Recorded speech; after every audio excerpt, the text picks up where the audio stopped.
Assalamualaikum warahmatullahi wabarakatuh. Kami ingin mempresentasikan UAS Ekonomi Kreatif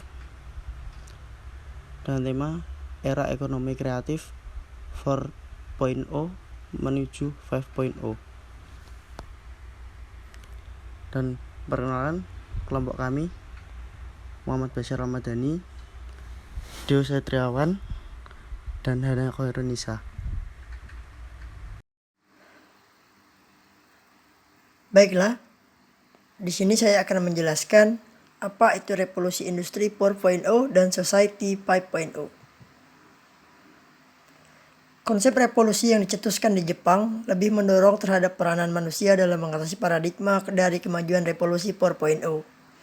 Artinya, pada masa society 5.0, manusia dituntut untuk dapat lebih memiliki kemampuan memecahkan masalah kompleks, berpikir kritis, dan kreativitas.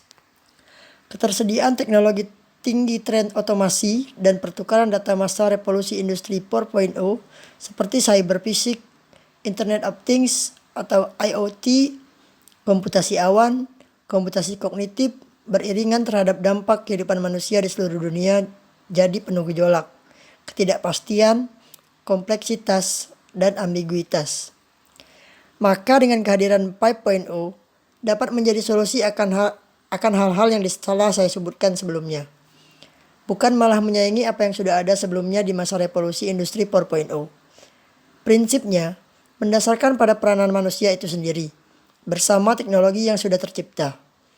Sehingga manusia membuat seimbang antara kemajuan ekonomi dengan penyelesaian masalah sosial, melalui sistem yang sangat menghubungkan melalui dunia maya dan dunia nyata. Misalnya saja seperti yang dipaparkan oleh soc-ac.id. Apa yang disebut relasi revolusi industri 4.0 dan society 5.0 seperti pemanfaatan big data yang mengikuti perkembangan society 5.0. Bisa dalam berbagai bidang, salah satunya dalam bidang pemanfaatan teknologi wearable.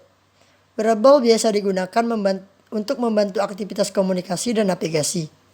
Namun kemudian teknologi wearable telah menjelma sebagai teknologi pengumpul informasi big data.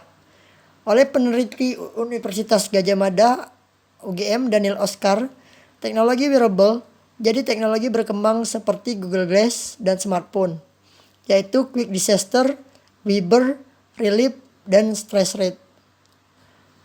Society 5.0 ini sendiri merupakan satu gagasan yang ditandai muncul jadi pembicaraan saat berada dalam Forum Ekonomi Dunia atau WEF.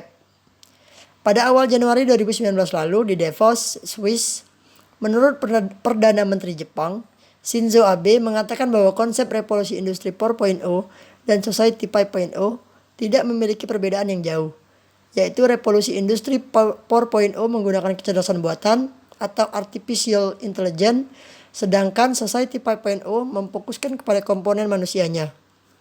Prioritas Society 5.0 pada masyarakat beradaptasi di masa depan yakni HOTS atau Higher Order Thinking Skill. Jika cara berpikir secara kompleks, berjenjang, dan sistematis dapat digunakan oleh masyarakat, maka inilah yang disebut cara berpikir tingkat tinggi Society 5.0. Manfaat yang bisa dirasakan jika Society 5.0 diterapkan di Indonesia, salah satunya bidang isu lingkungan seperti monitoring dan manajemen kualitas air, gunakan remote sensing serta data oceanographic, early warning alert system berguna melindungi manusia dari bencana alam dan penyakit berdasarkan kombinasi berbagai data. Selanjutnya, Society 5.0 terkait pula dengan analisa data meteorologi menggunakan high performance komputer untuk pemecahan isu perubahan lingkungan, smart city yang aman, nyaman, dan efisien. Di sini saya akan menjelaskan tentang peningkatan ekonomi masyarakat menuju era society 5.0 di tengah pandemi COVID-19. Keadaan pekerja Indonesia menurut tingkat pendidikan tahun 2020. Berkaitan dengan masih rendahnya rata-rata tingkat pendidikan para pekerja di Indonesia, hal ini berdampak kepada rendahnya rata-rata balas jasa atau upah yang diterima karena digunakannya tenaga kerja mereka dalam proses produksi.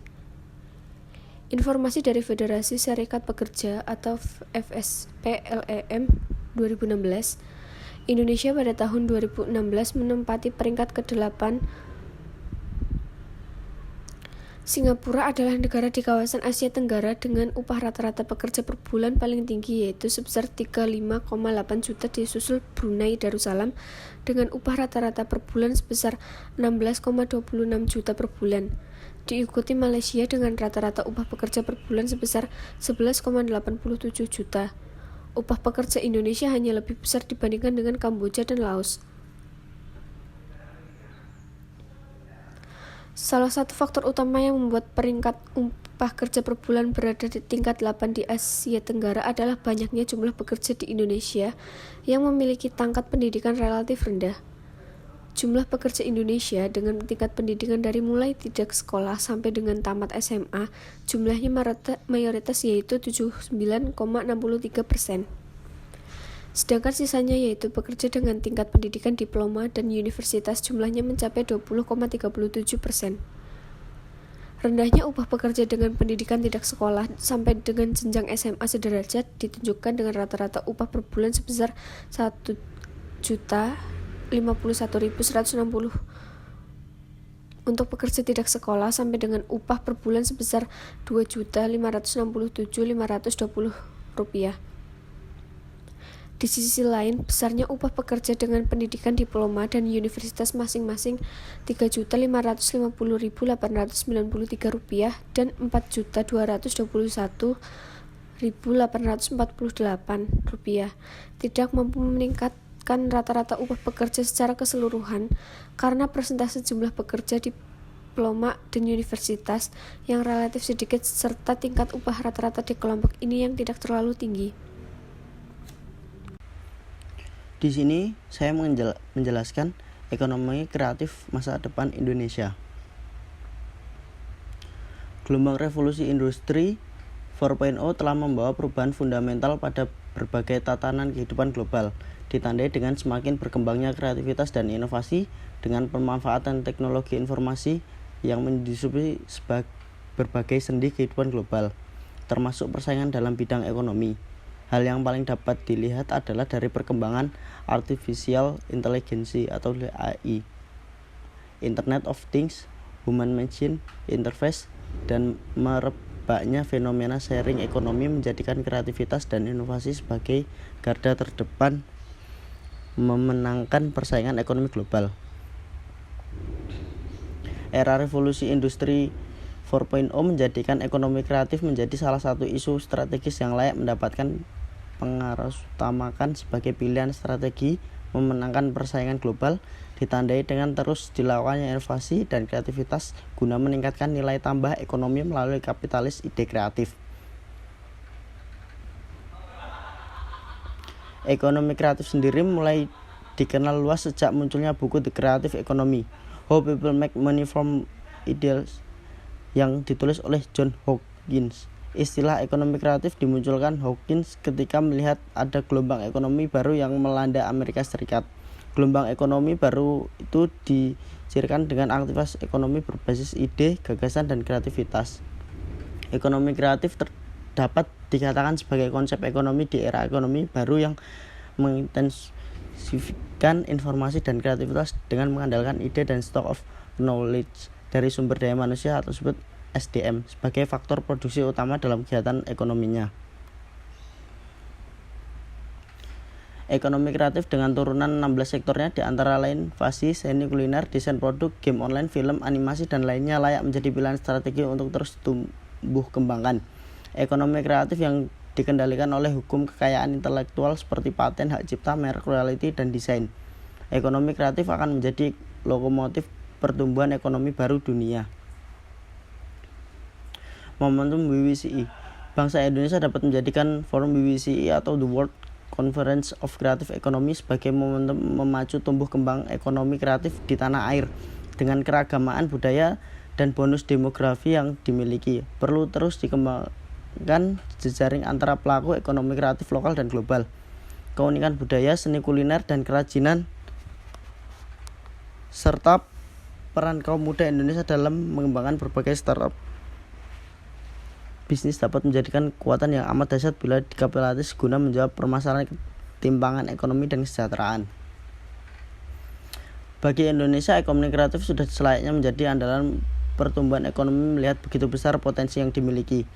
Kenaikan kontribusi ekonomi kreatif terhadap total produk domestik bruto atau PDB Indonesia dalam 3 tahun terakhir terus meningkat. Pada 2017, kontribusi ekonomi kreatif terhadap PDB berkisar 990,4 triliun.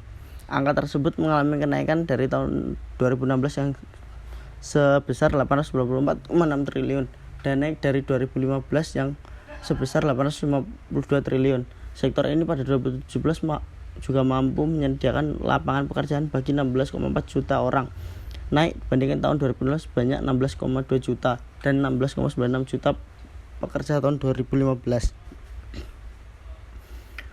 Solusi ekonomi kreatif: adanya kejelasan dari HKI atau hak kekayaan intelektual, terus mengembangkan ekosistem yang mendukung, mengembangkan konsep sharing ekonomi, mengembangkan konsep marketplace, dan konsep O2O, online to offline. Terima kasih. Sekian.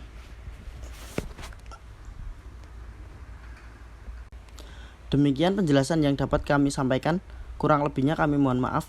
Terima kasih.